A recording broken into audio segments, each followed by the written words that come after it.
उसने कई दिशाओं में विकास किया। फारसी भाषा दरबार की सरकारी भाषा बन गई और फारसी के बहुत से शब्द बोलचाल की भाषा में प्रवेश किए गए। अब फारसी भाषा दरबार की क्या बन गई? सरकारी भाषा बन गई। दक्षिण की बात हो रही है बेटा, ये दक्षिण भारत की। इसके साथ ही जन भाषाओं का भी विकास हुआ। जन भाषा होती है आपस में बोली जाने वाली भाषा है, जिसको आप लोकल भाषा भी बोलते हो। भारत में जिन दुर्भाग्यपूर्ण बातों की वृद्धि हुई उनमें एक पर्दा प्रथा थी। ऐसा क्यों हुआ यह स्पष्ट नहीं है, पर भारत में पर्दा प्रथा का विकास मुगल काल में तब हुआ जब यह हिंदुओं और मुसलमानों दोनों के पद और आदर की निशानी समझा जाने लगा। अब देखो हमारे, आप पहले जो ये देखते हैं, आप जो ये टेलीविज़न में धारावाहिक देखते हो, रामायण महाभारत, इसमें देखो जो औरतें होती हैं उनको कहाँ बैठती हैं? वो सिंहासन पर, कोई पर्दा नहीं होता, बिल्कुल वैसे बैठती है। तो कहने का मतलब ये है, हमारी जो पुरानी हिंदू परंपरा थी उसमें कोई पर्दा प्रथा नहीं थी, लेकिन मुगल काल के आने के बाद, मुसलमानों के आने के बाद, ठीक है, बहुत से कारण थे जिससे औरतों को क्या करना पड़ा? पर्दों में रखा जाने लगा। औरतों को अलग पर्दे में रखने की यह प्रथा उन इलाकों में ऊंचे वर्गों में विशेष रूप से फैली जहां मुसलमानों का प्रभाव सबसे अधिक था, यानी उस मध्य और विशाल पूर्वी प्रदेश में जिसमें दिल्ली, संयुक्त प्रांत, राजपूताना, बिहार और बंगाल आते हैं। लेकिन अजीब बात है कि पंजाब और सरहदी सूबे में जो मुख्यतः मुस्लिम इलाके थे, पर्दे की प्रथा उतनी कड़ी नहीं थी। अब भी आप देखोगे ना बेटा, उत्तर में, यूपी में, इस तरफ बिहार में, इस तरफ ज़्यादा पर्दा प्रथा। यदि आप उधर चले जाओगे उत्तरांचल की तरफ, हिमाचल प्रदेश की तरफ, ठीक है, और तो मुझे ज़्यादा पता नहीं, लेकिन वहाँ पर कोई पर्दा प्रथा नहीं है। उत्तर भारत में ज़्यादा पर्दा प्रथा। तो अब उस समय की आई हुई ये भारत में पर्दा प्रथा है।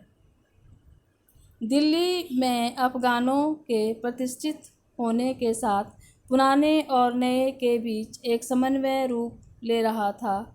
इनमें से अधिकतर परिवर्तन उच्च वर्गों में, अमीर उमराऊ में हुए। इनका असर विशाल जन समूह पर, विशेषकर देहाती जनता पर नहीं पड़ा। इनकी शुरुआती दरबारी समाज में होती थी और वे शहरों और कस्बों में फैल जाते थे। इस तरह उत्तरी भारत में दिल्ली और संयुक्त प्रांत इसके केंद्र बने, ठीक उसी तरह जैसे ये पुरानी आर्य संस्कृति का केंद्र रहे हैं।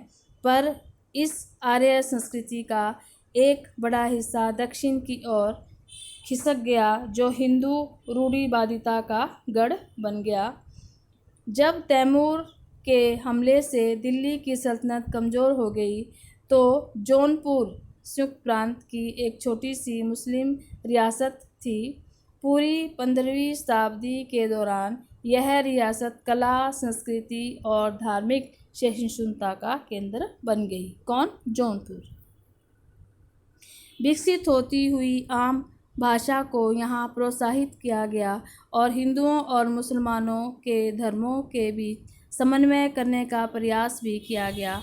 लगभग इसी समय उत्तर में सुदूर कश्मीर के एक स्वतंत्र मुस्लिम शासक जैनुलआबदीन को उसकी सहिष्णुता और संस्कृत के अध्ययन और प्राचीन संस्कृति को प्रोत्साहित करने के कारण बहुत यश मिला। सहिष्णुता होता है किसी एक ही धर्म को ना अपनाना, सबके प्रति कैसा रहना? उदार रहना, ठीक है। पूरे भारत में यह नई उत्तेजना सक्रिय थी और नए विचार लोगों को परेशान कर रहे थे। भारत विदेशी तत्वों को आत्मसात करने का प्रयास कर रहा था और इस प्रक्रिया में थोड़ा बहुत खुद भी बदल रहा था।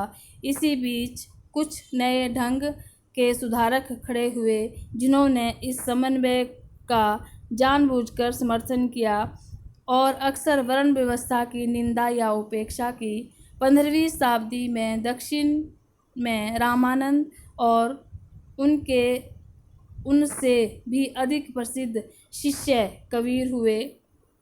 कबीर की साखियाँ और पद आज भी बहुत लोकप्रिय हैं। उत्तर में गुरु नानक हुए, जो सिख धर्म के संस्थापक माने जाते हैं। पूरे हिंदू धर्म पर इन सुधारकों के नए विचारों का प्रभाव पड़ा और भारत में इस्लाम का स्वरूप भी दूसरे स्थानों पर उसके स्वरूप से किसी हद तक भिन्न हो गया। इस्लाम के एकेश्वरवाद ने हिंदू धर्म को प्रभावित किया। एकेश्वरवाद होता है बेटा ईश्वर का एक ही माना जाना, ठीक है। और हिंदुओं के स्पष्ट बहुदेववाद का प्रभाव भारतीय मुसलमानों पर पड़ा। अब क्या हो गया, उल्टा हो गया। हिंदू धर्म तो प्रभावित हो गया कि ईश्वर एक ही है, और मुसलमान किस में पड़ गए, बहुदेववाद में। इनमें से अधिकतर भारतीय मुसलमान ऐसे थे जिन्होंने धर्म परिवर्तन किया था और उनका पालन पोषण प्राचीन परंपराओं में हुआ था और वे अब भी उन्हीं से घिरे थे। उनमें बाहर से आने वालों की संख्या अपेक्षाकृत कम थी। इतना ही कर लो बेटा, फिर पहुंचेगी नहीं वीडियो ज़्यादा बना दी तो। शेष कल कर लेंगे, ठीक है। पेज नंबर 7, ठीक है बेटा। इतना ही देख लो और ख़ुद भी रीडिंग करने की कोशिश करो। रीडिंग अच्छी होगी तो लिखना आएगा, डिक्टेशन आएगी, डिक्टेशन भी लिखा करो। स्कूल आते तो लिखवाया जाता, अब घर पर हो तो स्वयं भी कुछ करो, ठीक है बेटा। ओके।